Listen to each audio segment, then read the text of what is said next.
We have breaking news, Red Sox Nation, as the Boston Red Sox have finally done something positive in the 2025 MLB season, and it did not occur on a baseball diamond.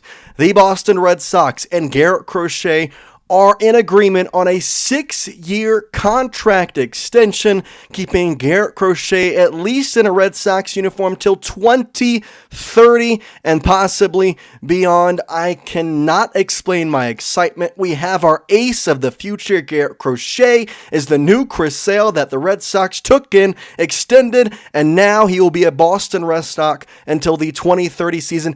At the least, that's when the first opt-out is. I'm so pumped, and for how terrible of a start this season has been, 1-4, the offense has stunk. This finally is something we can grasp onto and be excited for, especially with a guy like Garrett Crochet. I mean, he has been electric in his years in the MLB, and that is very few. That is something that Jeff Passon mentioned in the tweet, that he said the deal starts in 2026 and includes an opt-out after 2030, but it is by far the largest deal ever for a pitcher with 4+ years of service.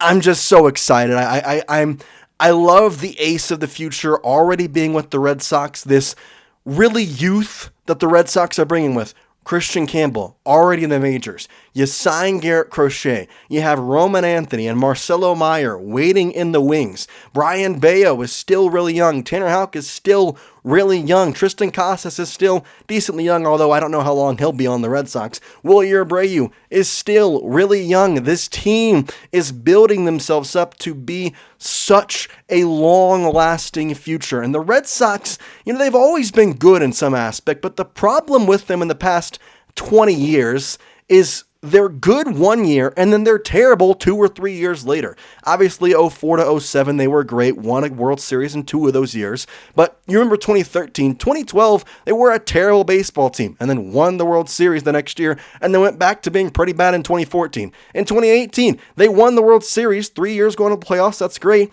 And then in 2019, they weren't good. In 2020, they weren't good. In 2021, they reached the ALCS, but we know how the past 3 years have been. But getting Garrett Crochet, having this youth movement, it makes me believe that we're not going to have to deal with those last place years anymore. It's going to be a competitive Red Sox team year in and year out, and this signing just makes me even more on board and on that train, because they want to get an extension done with Kristian Campbell. They already got one done with Ceddanne Rafaela, which, say what you might not be the greatest move, at least looking back on it now.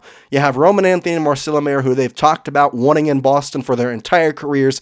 It's a great time to be a Boston Red Sox, and I know the record is what it is, and maybe this is a bit of an overreaction, but I think this is something that could change the tide for the team. I know it's one person. I know that it's just him getting paid, but at the same time, it's Garrett freaking Crochet that you traded Kyle Teal, you traded prospects and top-level guys for, and now you have extended Crochet. And hey, all I'm going to say, the last time the Red Sox traded for a tall left-hander who could throw fast from the White Sox, a World Series came out of it eventually. So that's the great thing.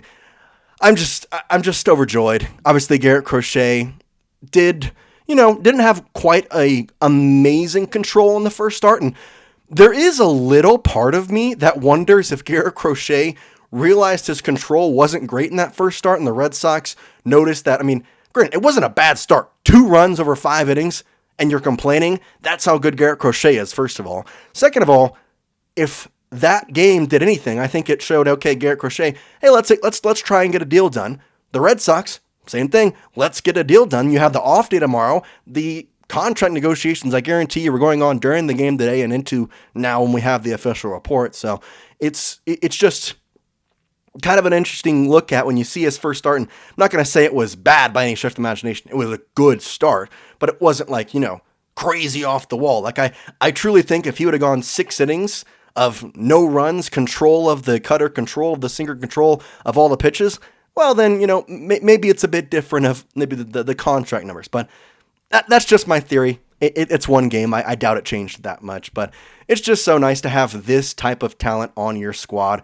Obviously this year, just the one game, but over his career, a 5.9 WAR, which for a pitcher, not even, still very young, That is an amazing, amazing WAR. You have a 3.29 career ERA. Obviously, he was a bullpen arm for a lot, having an amazing year last year, having 10 plus K per nine, 298 career strikeouts. His WHIP career is 1.16. He fits the mold of a Red Sox ace, and you keep him. You have Brayan Bello locked down for a couple more years as well, and I think the word is still out on him. I still have confidence that he can be a top-level arm, especially with the way the Red Sox rotation will have to use him as a 3 or 4 guy when he comes back, maybe even a 5 guy if Richard Fitz keeps going the way he's going, but you now have an ace that you can kind of center your pitching staff around, decide, do you want to keep Tanner Houck around? Post his arbitration years. Do you want to try and get a Walker Buehler deal done next year if he, produces this season?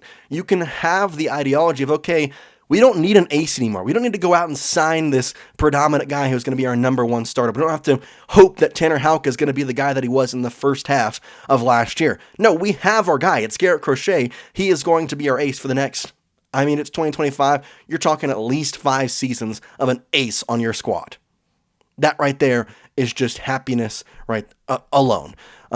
Just looking at his stats as a whole, obviously playing in 2020, 2021, 2023, and 2024, just the 4 years of service time, but he's done an amazing thing. Had All-Star all written over him last year, and last year again, when he finally started games, 32 games, all starts, 146 innings pitched, obviously kept him in a very positive manner, kept pitching, even down the stretch when the White Sox stunk, he kept going for the most part and kind of trailed off somewhat, but still, he was there. 209 strikeouts last year is just impeccable. Obviously, you have the ERA plus of 115, a FIP of 2.69. It's all just amazing stats, including a 3.58 ERA over an entire season. It's great to see him be so successful in pretty much every manner that he's come up. Obviously, he had the reliever role early on in his career and then moved to a starter role last year, and now he is going to be an ace for the Red Sox. That is what he is going to be. He's going to be the number one starter, and I think it's going to work out so perfectly.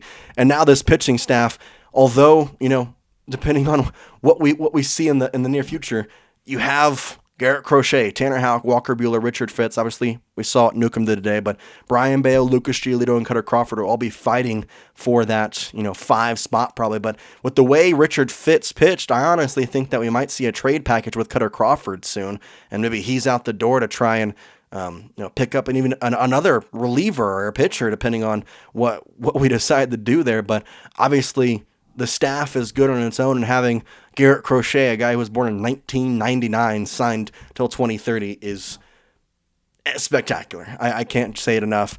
It's so much, relief is not the right word, but it's almost a relief because you were sitting here, it was 1-4 start, you were looking for something positive, you were looking for really just some Reds. I hate to say it, but the trade was great, but without the extension, it didn't look that great. Now you have the extension. That trade looks fantastic from Craig Breslow and staff. And so it makes that trade so much more better. And the Red Sox are back to being spenders. They're back to being that team that is going to go out and try and compete every year. We had the years of Chaim Bloom. He got our, for better or for worse, he got our minor league system to be, top of the league. Now we have Roman Anthony, Kristian Campbell, Marcello Mayer, and Kyle Teal, who was a trade piece for Garrett Crochet. Not to mention some other names that I guarantee are going to be some guys to watch out for, but that's not neither here or there, and don't have time to talk about them in this video. But again, you spend the money on Walker Buehler for a 1-year deal. You spend the money on Alex Bregman for the 3-year deal. Obviously, he has opt-outs. We could see if he stays next year or not. I think he will, just because $40 million a year, you're going to turn that down. I don't think so, especially if he keeps hitting the way he's hitting. He's not doing great, but I think he'll be fine. And then you get Garrett Crochet, obviously, once again, 6-year, $170 million contract extension. Deal starts in 2026. It includes an opt-out after 2030, so you're going to get him for 4 years, and then he'll have an opt-out chance to, if he wants to opt out, and if he's pitching well and wants a bigger contract, he can go try and do that, or Red Sox can keep him around with a bigger contract, whatever happens. And it's nice to see that the Red Sox, John Henry, Craig Breslow, having Alex Cora as your manager, it feels like the Red Sox are finally going to be good every year. And we always say this. I mean, 2018 we thought the same thing. Oh yeah, the Red Sox, they got Kristian. We're gonna be good for the next couple of years. And then we didn't make the playoffs in 2019. We didn't do anything in 2020. Obviously, COVID year. I'm not gonna count that. It's whatever. 2021 you make the ALCS. Like it's just feeling like a turn of a tide here. Like the past 3 years have been tough. That's no way to sugarcoat it. It's been tough. And now you are able to just sign Crochet. You have your ace. You've gotten Bregman, I think, at least for the next 2 years. And who knows what happens. But, Kristian Campbell gets an extension here in the next couple of days. You bring Roman Anthony and Marcello Mayer up. They get extensions. Like, the future is so bright for the Boston Red Sox. It's literally blinding other teams. So I can't tell you how excited I am. And if you're excited, hit that subscribe button. We got Red Sox news for you coming out here on the Heart of Boston Sports. And for now, we'll see you next time, Red Sox Nation.